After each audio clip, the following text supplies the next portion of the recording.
Mis jóvenes, nuevamente, buenas tardes con todos. Vamos a iniciar para nosotros esta semana, la número 10, con un tema que ya tiene, al igual que todos los temas, mucha importancia para poder comprender cómo es que en las economías, en los países, funcionan las actividades económicas que se entiende deben de desarrollarse con el propósito de generar bienestar para las personas. Y el día de hoy hablaremos sobre el capital humano. Es un concepto desarrollado en los últimos años, en las últimas 3 décadas, en lo que se refiere al avance de la ciencia económica a través de impulsar propuestas de nuevas teorías. Y es Amartya Sen, economista hindú, que es uno de los principales exponentes de desarrollar este concepto como capital humano. Si bien es cierto, la participación del hombre en la actividad productiva siempre ha sido vital y de mucha importancia, muchas teorías habían desarrollado la participación del hombre en la actividad económica viéndolo como un elemento, como un factor, como un insumo que interviene en el proceso productivo. Otros habían destacado la retribución a esta actividad del hombre que es el trabajo, señalando que cuál debía ser la remuneración justa que éste pudiera recibir. Otras teorías se habían interesado en ver el rendimiento del trabajo en la actividad misma, midiendo su productividad. En fin, son muchas las teorías que han señalado cómo es la participación del hombre en la actividad económica. El concepto de capital humano va más allá de ver al ser humano únicamente como un elemento que debe de intervenir en la generación de riqueza en la producción. Desde Amartya Sen hasta hoy en día, los mismos organismos internacionales han tomado este concepto de capital humano para referirse a todo ese conjunto de habilidades, de destreza, de capacidades, de competencias que una persona debe de lograr acumular para poder ingresar y brindar sus servicios en lo que conocemos como el mercado laboral. Sin embargo, el concepto de capital humano va más allá de eso. Ya no se ve al individuo, ya no se ve a la persona únicamente como un elemento que debe de intervenir en la producción, sino como un ser integral, que no solamente su participación en la sociedad debe ser en el plano económico, en la actividad económica, sino también debe de adquirir, más allá de sus derechos laborales, como es el derecho al trabajo, otros derechos sociales, políticos o culturales que le permitan tener una participación integral dentro de la sociedad. Por eso es que el capital humano se entiende como el conjunto de conocimiento, de habilidades y destrezas que toda persona debe de adquirir para poder participar en la sociedad. Aparte de participar en la actividad económica, inclusive el capital humano se refiere a aquellas destrezas y habilidades que una persona debe de tener hasta para poder adquirir y poder desarrollarse en alguna función pública, en alguna actividad pública. Es decir, capital humano implica, ¿no?, tener una formación integral para poder reclamar derechos laborales, derechos culturales, derechos políticos, derechos sociales, derechos civiles. Ese es el concepto que se tiene sobre capital humano. Es por esa razón que en los países que se vienen verdaderamente preocupando por generar capital humano son los países que van a tener una importante dotación de recursos para sacar adelante servicios que no pueden desligarse en el propósito de generar capital humano, que es pues la educación y la salud. En países donde se viene invirtiendo de manera adecuada en servicios de educación y servicios de salud, principalmente por parte de los estados, de los gobiernos, ahí se viene desarrollando de manera adecuada lo que es capital humano. Entonces, eso es lo que hoy vamos a ver, ¿no?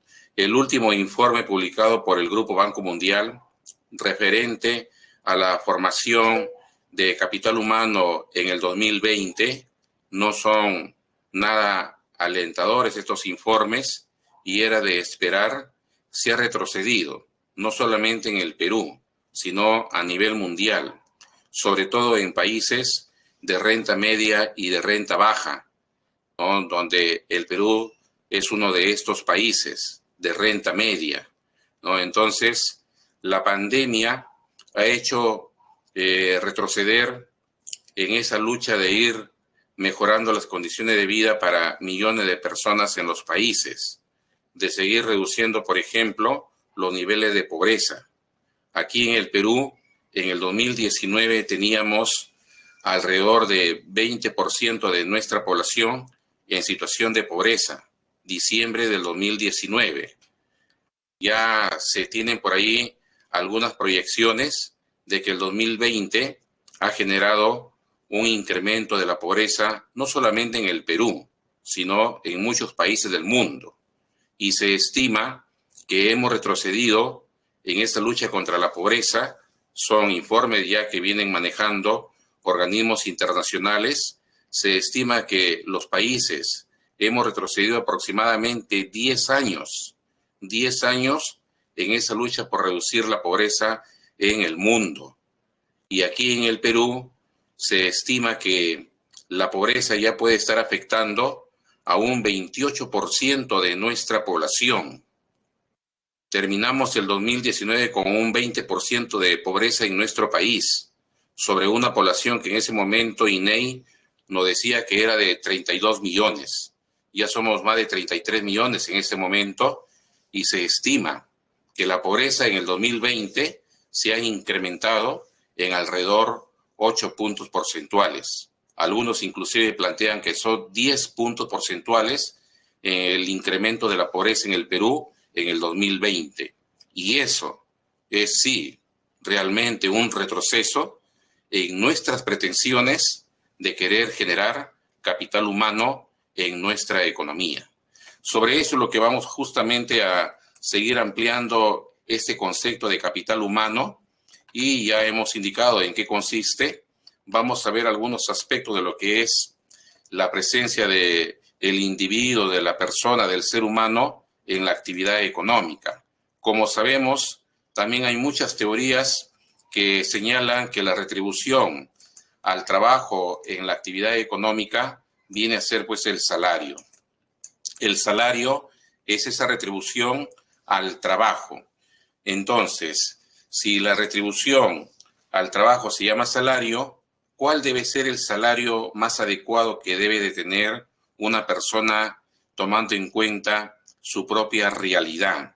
Y para eso vamos aquí a señalar, estos son algunos aspectos que se deben de tomar en cuenta aquí en el Perú, en Ecuador, en Bolivia, en Estados Unidos, en Japón, en Birmania, en Turquía, en Alemania, en cualquier país del mundo, ¿no? Estos factores son algunos de los más importantes a tomarse en cuenta para poder establecer los niveles de salarios que corresponden a cada país, porque también no caigamos en la ligereza de creer que en el mundo todos vamos a ganar lo mismo, igual de remuneraciones aquí y en cualquier parte del mundo.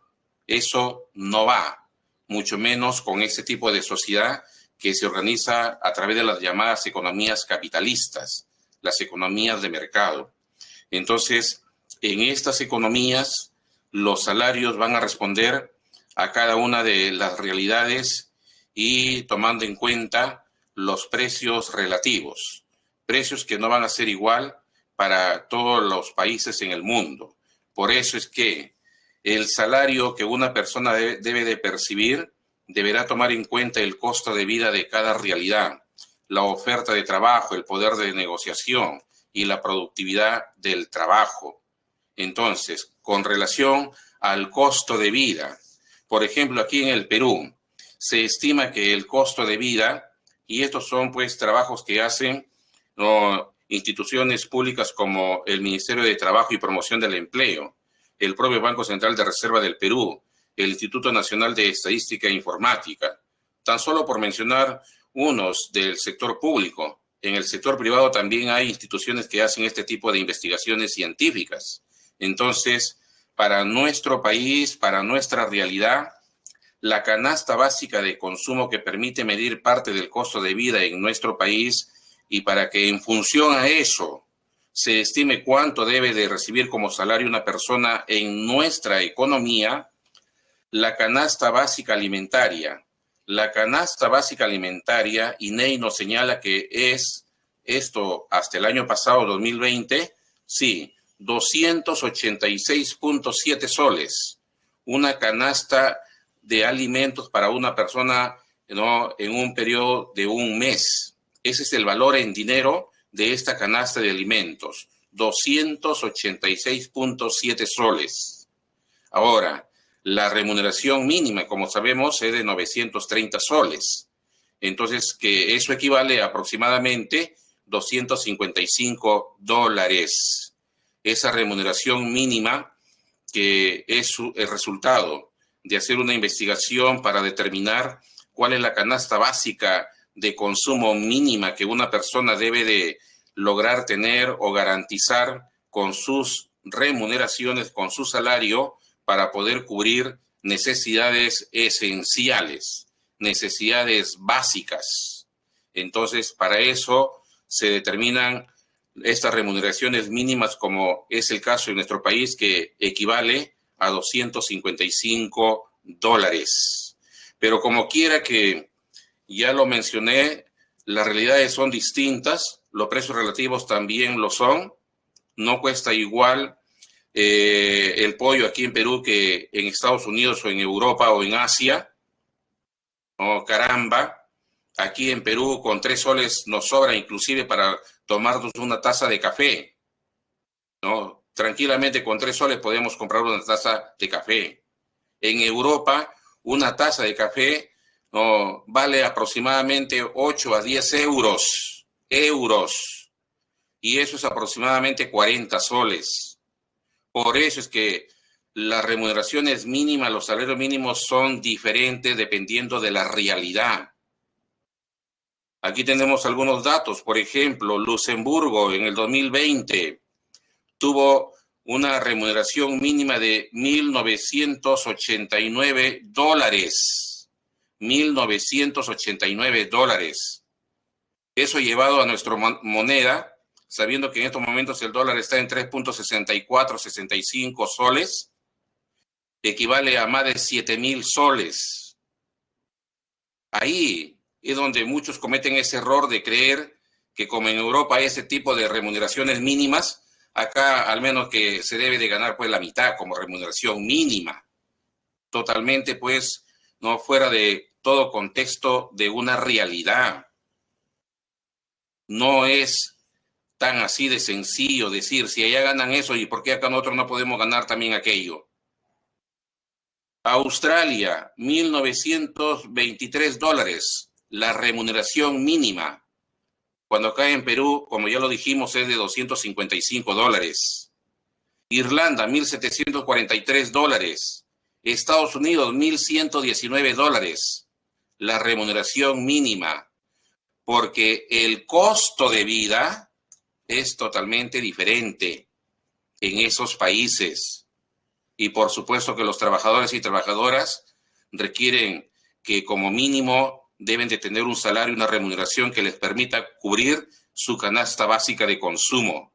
Y esa canasta básica de consumo definitivamente que va a ser totalmente diferente para cada país. Otro factor que se toma en cuenta también para definir remuneraciones en un país es la oferta de trabajo.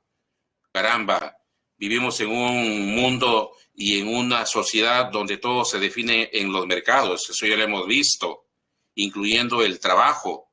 Por eso que se habla de un mercado laboral. Y en un mercado laboral, cuando la oferta disminuye, se incrementan los salarios. Y cuando la oferta se incrementa, bajan los salarios. Es por esa razón que cuando en un país más personas se incorporan al mercado laboral, ténganlo por seguro que los salarios tienden a bajar. Y en nuestro país, como sabemos, nuestra fuerza laboral, nuestra oferta de trabajo en estos momentos está conformada por más de 17 millones de peruanos y peruanas. 17 millones de personas que nos encontramos en edad de trabajar. Representamos en nuestro país la fuerza laboral, la oferta de trabajo. Sin embargo, también ahí hay que señalar que en esa oferta de trabajo que realizamos en el país hay también dificultades. Ya se mencionó en otro caso.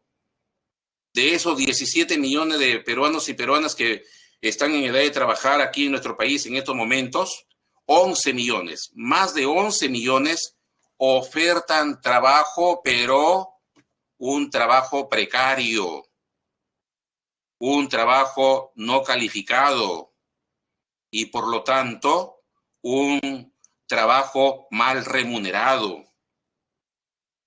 Fíjense, todos los años, al igual que ustedes este año, cerca de 300,000 jovencitos y jovencitas van a terminar el quinto de secundaria. Y de esos 300,000 que terminan todos los años a nivel nacional, apenas 100,000, así como ustedes, ¿no?, van a buscar continuar estudios en el nivel superior. Sí, aproximadamente 100,000, de los cuales nuestra universidad le da la oportunidad a cerca de 15,000 jovencitos en sus 2 exámenes de admisión que toma anualmente para que vayan y pasen a formar parte de nuestros estudiantes. Y San Marcos es la universidad que más vacantes da, a diferencia de cualquier otra universidad pública o privada en el país. Y ahí, más o menos 15,000 de esos 100,000 que siguen estudios superiores en nuestro país. El resto, los otros cerca de 85,000, se van a ir a todas las demás universidades y también otros a una educación superior, pero no universitaria, vale decir, los diferentes institutos. Y ahí es donde más o menos ingresan a estudiar al nivel superior en nuestro país cerca de 100,000 jóvenes. Y los otros 200,000, ¿se ha preguntado dónde van todos los años? Ellos son pues los que van a engrosar una oferta de trabajo no calificado, una oferta de trabajo mal remunerado. La mayoría de ellos son los que terminan como informales, por eso decíamos, la informalidad es un serio problema en nuestro país, ¿no? Y ahí seguimos escuchando lo mismo cada vez que hay elecciones para elegir autoridades en nuestro país. Siguen diciendo que la informalidad se va a terminar abriendo un par de oficinitas y donde vayan todos los que se consideren informales y se inscriban. Cosa más ridícula, ¿no? Pero siguen diciendo lo mismo, ¿no? Entonces, no estamos todavía como país haciendo un esfuerzo para generar capital humano, para que esa oferta de trabajo sea trabajo calificado y esté mucho mejor remunerado que como informal esa persona. Esa es una principal situación que tenemos en nuestra oferta de trabajo.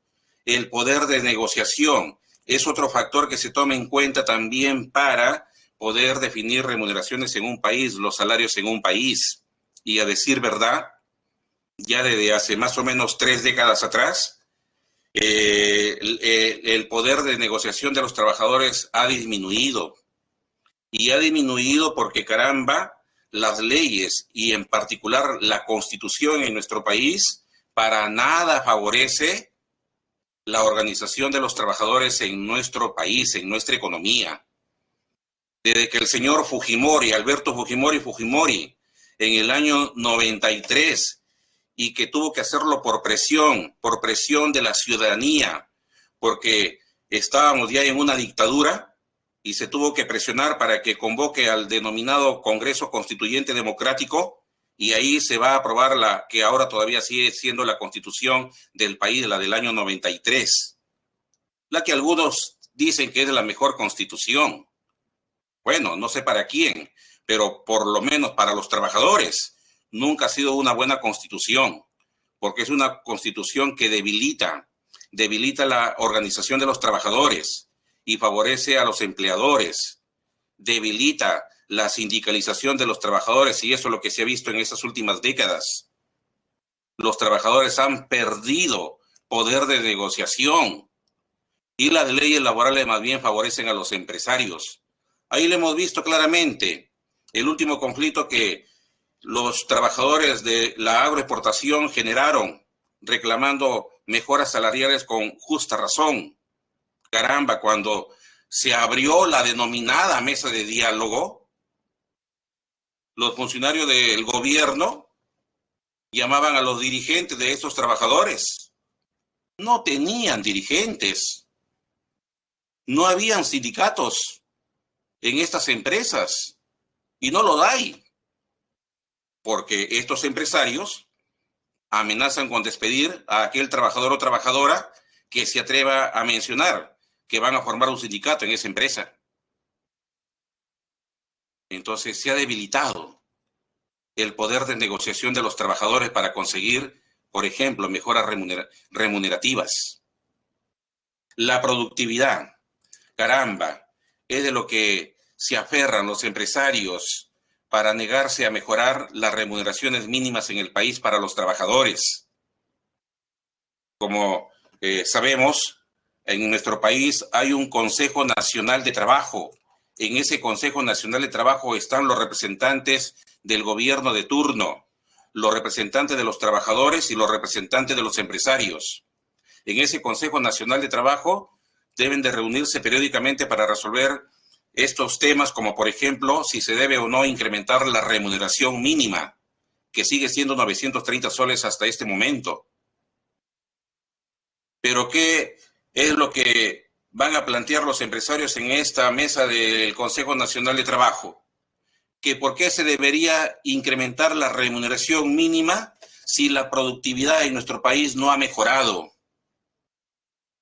Y claro, ellos sustentan sus planteamientos en informes que generan los organismos internacionales, el Foro Económico Mundial, el Grupo Banco Mundial, la Comisión Económica para América Latina, la propia Organización Internacional del Trabajo, por mencionar algunos de estos organismos, y en donde efectivamente no quedamos bien parados como país respecto a la productividad del factor trabajo en nuestra economía.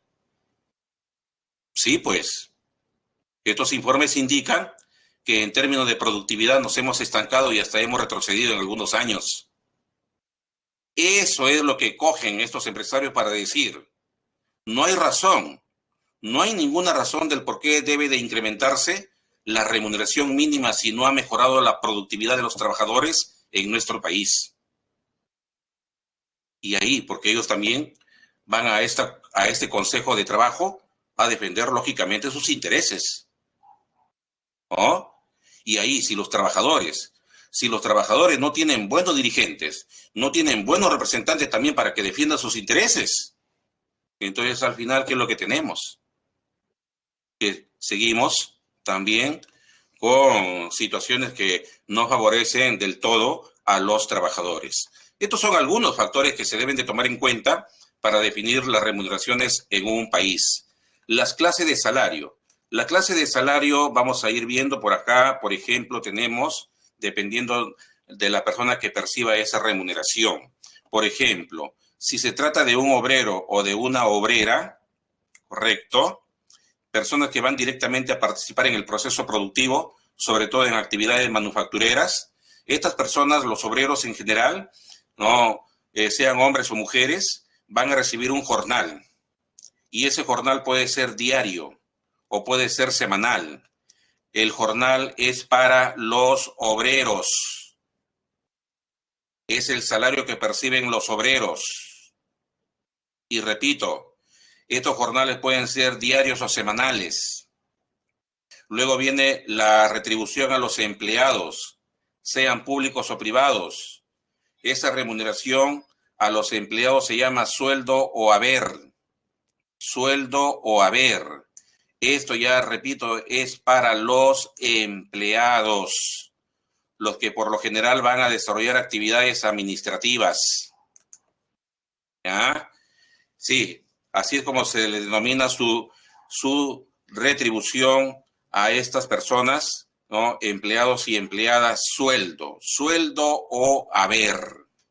Luego vienen las personas que señalan trabajar de manera independiente, pero no nos confundamos con lo que hemos visto hace poco como trabajo informal, porque también ahí hay muchas personas que no declaran su actividad porque dicen que son independientes, pero son informales. No, a ellos no nos referimos con este concepto de que su retribución se va a llamar honorarios. No, acá me estoy refiriendo a los profesionales, a los técnicos, sí, sí, profesionales y técnicos que van a brindar sus servicios de manera independiente a las empresas o inclusive a las entidades públicas y que pero sí declaran su actividad.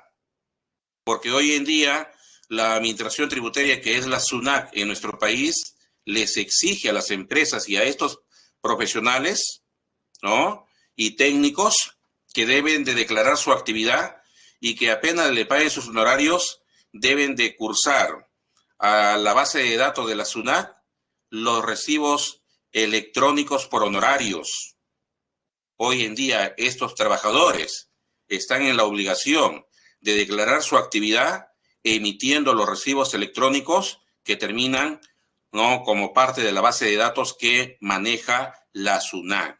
Sí, a ellos me refiero, a ellos, los que emiten recibos por honorarios, como repito, y que hoy en día se exige que sean vía internet. ¿Ya? Sí, ellos son los que reciben honorarios. Emolumento. Hace pocas horas acaba de juramentar como nuevo ministro de Relaciones Exteriores el señor Alan Wagner, que también ya ha ocupado esta cartera ministerial con otros gobiernos y que otra vez ha sido convocado por el señor Sagasti para que pues cubra, ¿no?, ese espacio en el Consejo de Ministros que ha dejado la señora, que como todos sabemos, debido al escándalo de las vacunas, tuvo que renunciar. El señor Alan Wagner pasa a ser un hombre de confianza del señor Sagasti, de este gobierno. Ellos son los funcionarios públicos que reciben emolumentos. El funcionario público es una persona de confianza para el gobierno de turno, como los ministros, como personas que ocupan cargos importantes en las principales entidades públicas en el país. Sí, ellos, la retribución que perciben, recibe el nombre de emolumento. Las dietas son para también algunos funcionarios, pero estrictamente también lo van a recibir los que tienen una responsabilidad en los municipios, en los gobiernos locales, sean distritales o provinciales. Hay más de 1.800 municipios distritales en todo el país. En cada uno de ellos hay un alcalde o alcaldesa y, por supuesto, los regidores. Cuando se reúnen, esa reunión se llama Consejo Municipal. Entonces, la ley señala, ¿no?, que por cada reunión del Consejo Municipal, el alcalde con sus regidores van a recibir dietas, ¿ya?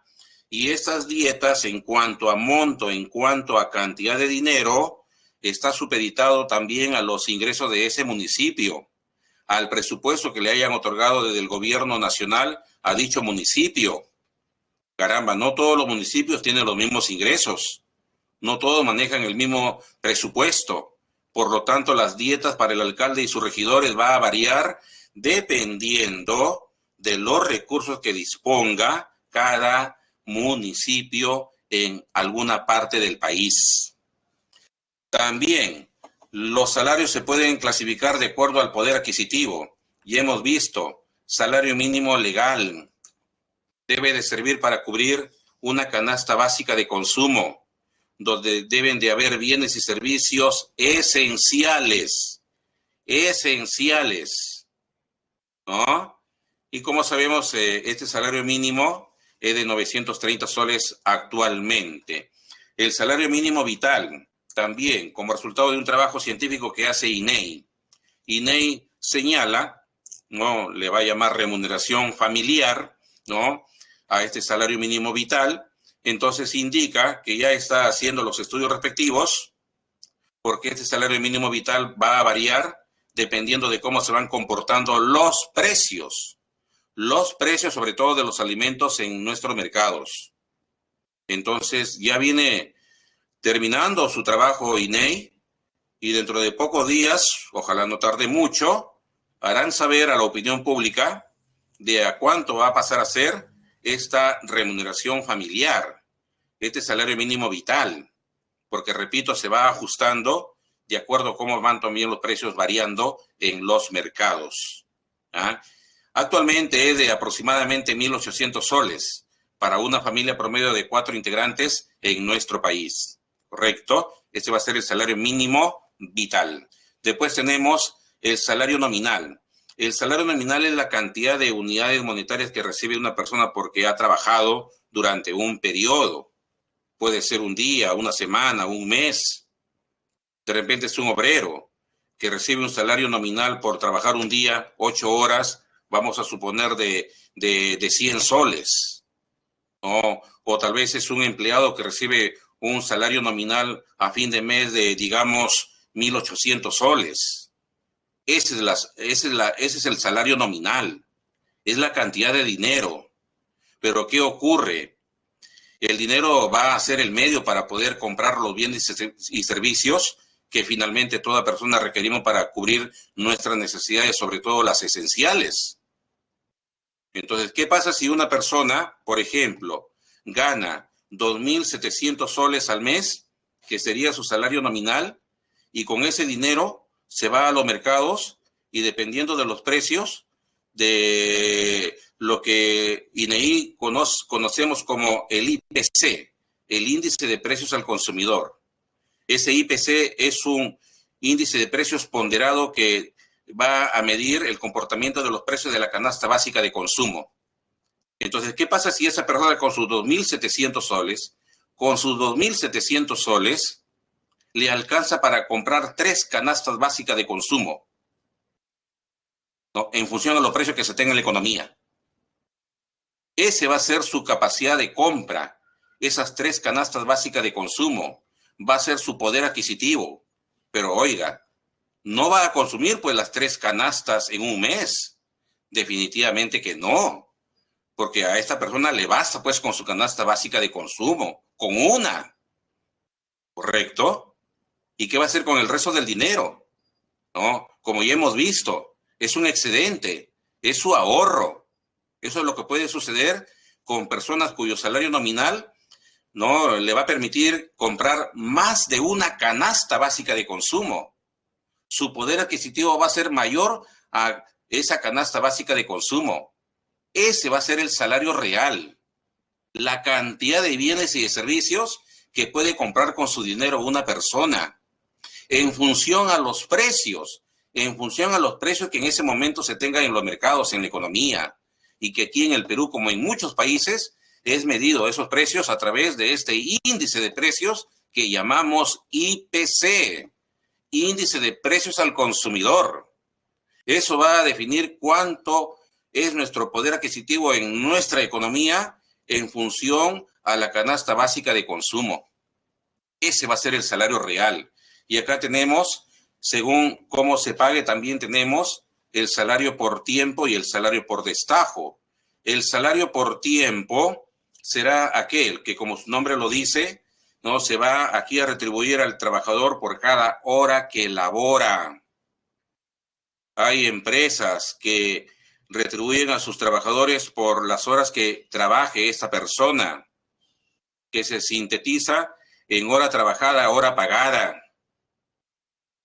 Aquí sí se toma en cuenta el tiempo, las horas que la persona labore, porque en función a ese número de horas se le va a retribuir. Ese va a ser el salario por tiempo. A diferencia del salario por destajo, que la persona que lo percibe recibirá una determinada cantidad de dinero en base a su productividad, en base a su rendimiento. en función a la cantidad de unidades producidas durante un periodo. Ese va a ser el salario por destajo. Algunos le llaman, no, salario por comisiones. Entonces, el salario por destajo es el salario que se asigna a un trabajador o trabajadora en función a su rendimiento, en función a su productividad. Acá se mide las unidades producidas para retribuir a la persona, para pagarle ese salario llamado por destajo. Ahora vamos a continuar y por acá vemos este tema de la discriminación salarial. La discriminación salarial, ¿no?, es pues una problemática que está presente no solamente en el Perú, sino en los diversos países del mundo. Hay diversas formas de discriminación respecto a los salarios que las personas perciben. Ahí tenemos, por ejemplo, no tenemos una discriminación salarial de acuerdo a dónde está ubicada la persona, en qué parte del segmento del mercado laboral. Y hay personas que pueden trabajar de manera formal y hay personas que pueden trabajar también de manera informal, como ya hemos visto. Y acá traemos información. Son datos que no se me han ocurrido a mí. Son datos oficiales. Son datos que el Ministerio de Trabajo y Promoción del Empleo de nuestro país ha publicado para el 2019. Sí, en el 2019, según el Ministerio de Trabajo, el promedio del salario en personas que son contratadas formalmente en nuestro país, sí, el salario promedio de los formales en nuestra economía a diciembre de 2019 fue de 2.575 soles mensuales. Este fue el salario promedio de los trabajadores formales. Para el mismo periodo, el Ministerio de Trabajo nos informó que en el sector informal, sí, la remuneración promedio al 2019 llegó a 948 soles, también para un periodo mensual. A eso es lo que se llama discriminación.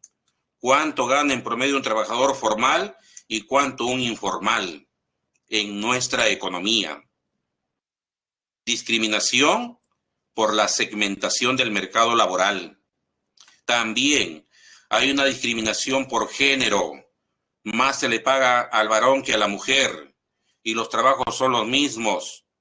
El esfuerzo es el mismo. El nivel de conocimiento es el mismo. Sin embargo, hay eso que llamamos discriminación salarial por género. Y aquí también, según el último informe del Ministerio de Trabajo, a septiembre del año pasado, septiembre de 2020, a los hombres aquí en nuestro país, en promedio, se le pagó 1.674 soles en promedio. Aquí estamos hablando por género, estas retribuciones, mientras que a las mujeres se les pagó en promedio 1.324 soles. Ahí estamos viendo una discriminación salarial por género, el cual es pues uno de los objetivos del milenio que viene siendo promovido por el Grupo Banco Mundial para erradicar, para reducir, para disminuir en los años siguientes este tipo de discriminación. La discriminación salarial por género. Y acá también tenemos otro tipo de discriminación salarial, de acuerdo al régimen laboral.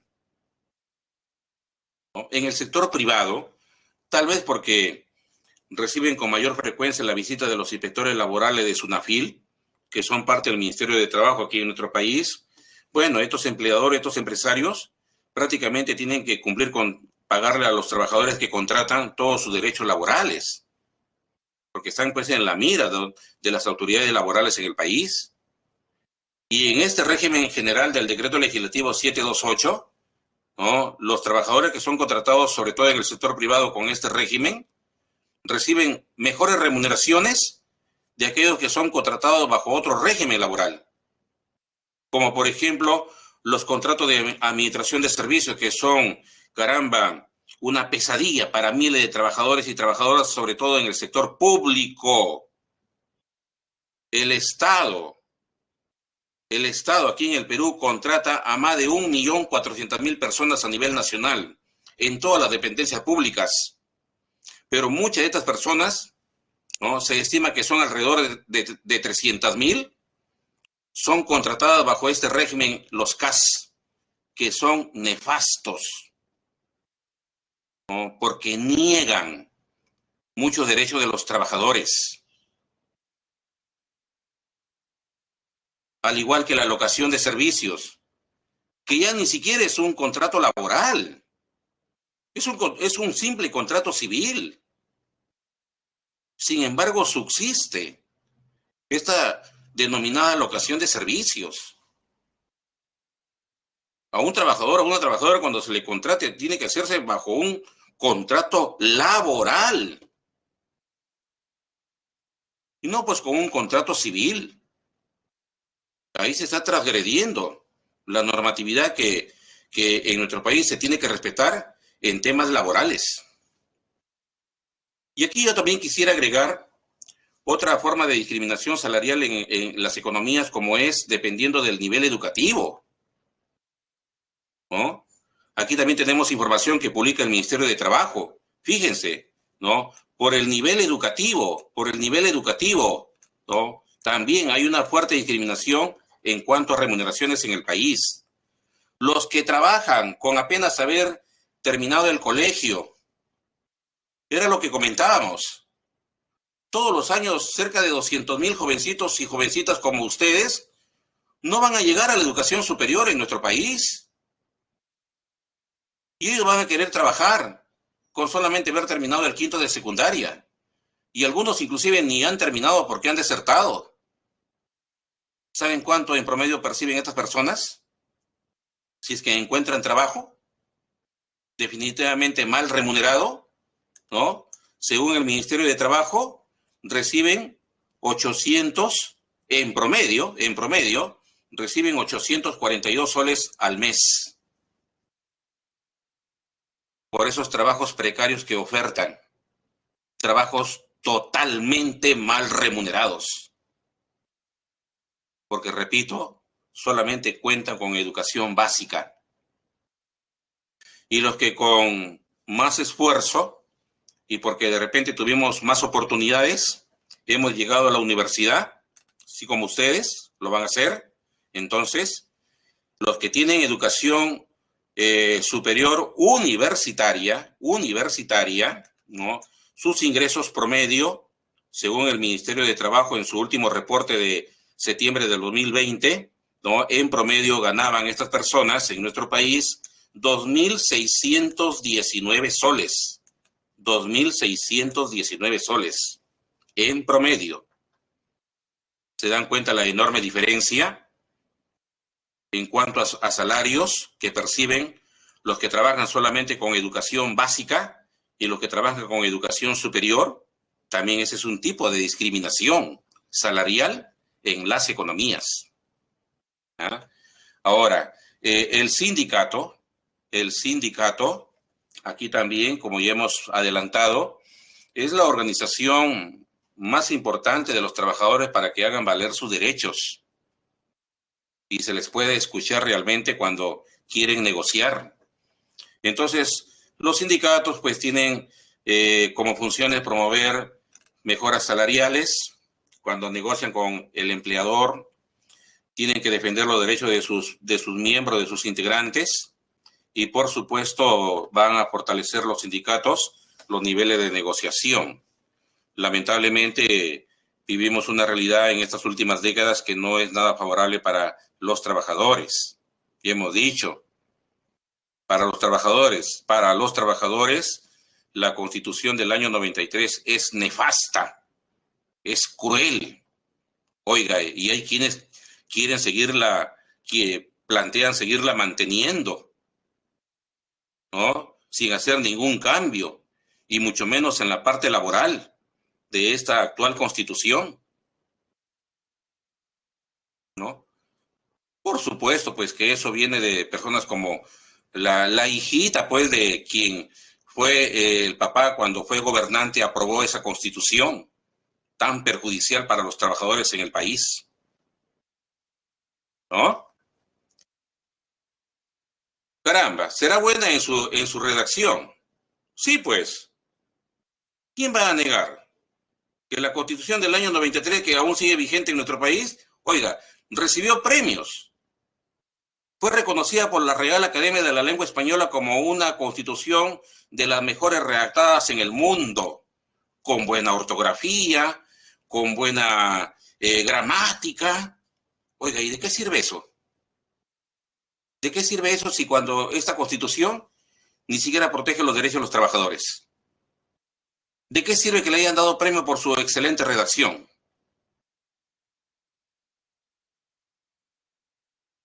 Los conflictos de trabajo que, como ya pues inducimos, es cuando eh, se va a dar ahí fricciones entre los trabajadores y pues el empleador o la empleadora. No, las causas pueden ser pues que los trabajadores reclaman mejores salarios, porque los que tienen consideran que son pues lógicamente bajos, ¿no? Es lo que manifestaban estos trabajadores y trabajadoras del sector agroexportador, noviembre, diciembre, en que ya se veía cómo se iba dando este conflicto social aquí en nuestro país. Eh, Represalias por parte de los empleadores. No hay un buen clima laboral, no hay buenas relaciones laborales en el centro de trabajo. Las condiciones laborales son adversas para los trabajadores en esa empresa, en esa institución, en esa organización, donde brindan sus servicios como trabajadores, trabajadoras. Maltrato de parte de los empresarios. Sí, pues, ¿no? Como, como están pues con las leyes que les favorecen, simplemente maltratan pues a los trabajadores, amenazándolos con que los van a despedir si es que forman su sindicato. Y despidos injustificados, ¿no? Entonces hay varias razones del por qué se generan estos conflictos. Y las formas de lucha, cuando ya se genera el conflicto, los trabajadores van a también generar sus respectivas formas de lucha. Y ahí tenemos el paro. El paro es una primera forma de lucha que los trabajadores tienen para rechazar pues que no están bien en esa empresa o en ese sector productivo, ¿no? O en la economía en general, y por eso que van a hacer saber esto a la opinión pública mediante esta primera forma de protesta que es el paro. El paro puede ser de 24 horas, 48 horas, 72 horas. Son los paros más comunes que se implementan en los países. En un paro los trabajadores pueden ir a la empresa, ingresar a la empresa, inclusive marcar su hora de ingreso y de salida. Lo que va a marcar, ¿no? El paro es que no van a desarrollar la actividad productiva, no van a trabajar, van a estar ahí en la empresa, pero no van a desarrollar sus labores. En eso consiste el paro. A diferencia de la huelga ya después, no, en alejarse ya de la actividad laboral, ni siquiera ya se va a ingresar a la empresa. No, y hay diferentes formas de huelga. En la huelga ya se rompe el vínculo con el empleador. Ya ni siquiera se asiste a pasar asistencia, sino ya es otra forma, otro mecanismo de estar presente en esta protesta que es la huelga por parte de los trabajadores. Y hay diferentes formas de huelga, pues de la huelga de los brazos caídos, huelga de hambre, huelga por sectores productivos, huelga nacional, etcétera.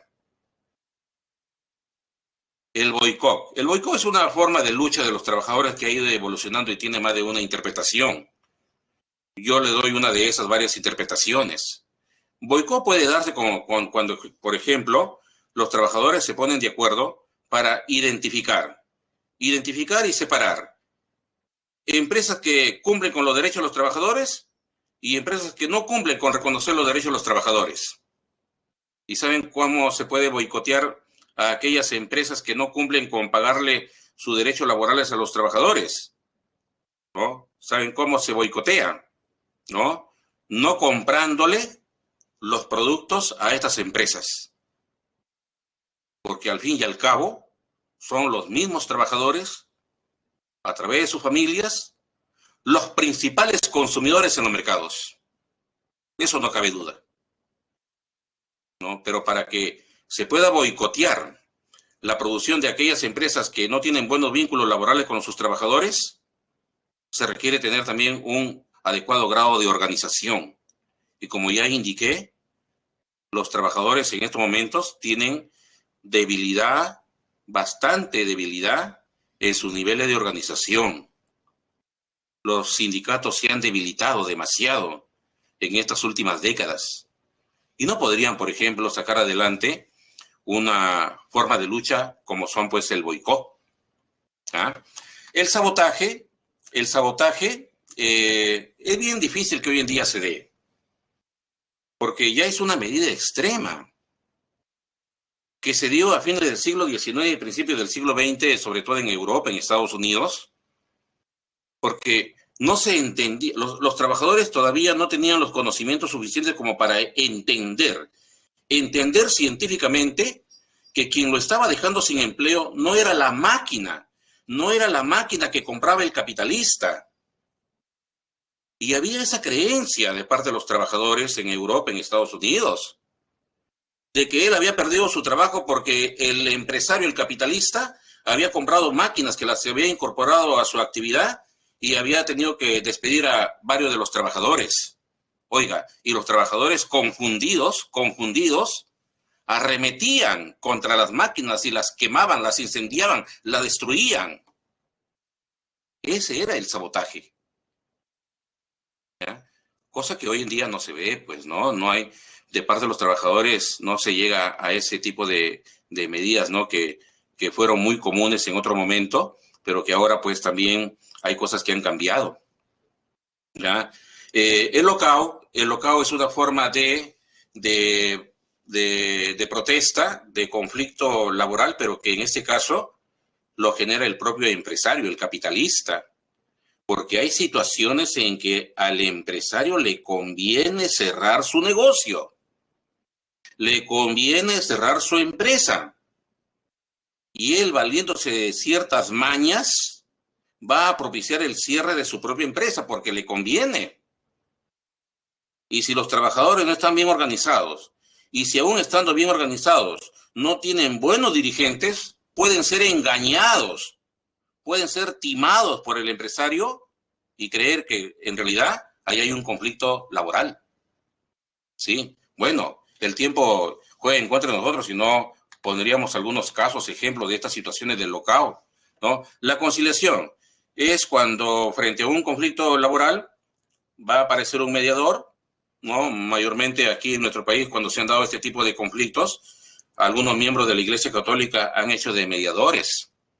Y han habido muy buenos mediadores por parte de la Iglesia Católica. El arbitraje se va a dar cuando también, frente a un conflicto laboral, ya es algún representante del gobierno, del Estado, el que va a contribuir a que se dé solución a ese conflicto. Aquí, como sabemos, el intermediario mayormente... Profesor, disculpe, estamos para el cambio de hora. Ya, gracias. Mayormente es el Ministerio de Trabajo a través de sus funcionarios que hacen de árbitros. Bueno, aquí ustedes pueden leer algunos principios que toma en cuenta la Organización Internacional del Trabajo para los trabajadores en el mundo, ¿no? A través de sus niveles de organización, ¿ya? Y bueno, aquí con esto concluimos, jóvenes. Aquí tenemos las respuestas a sus cuestionarios. Y bien, no me queda más que agradecerles su participación. Muchas gracias. Que tengan buen día. Y a continuar. Gracias.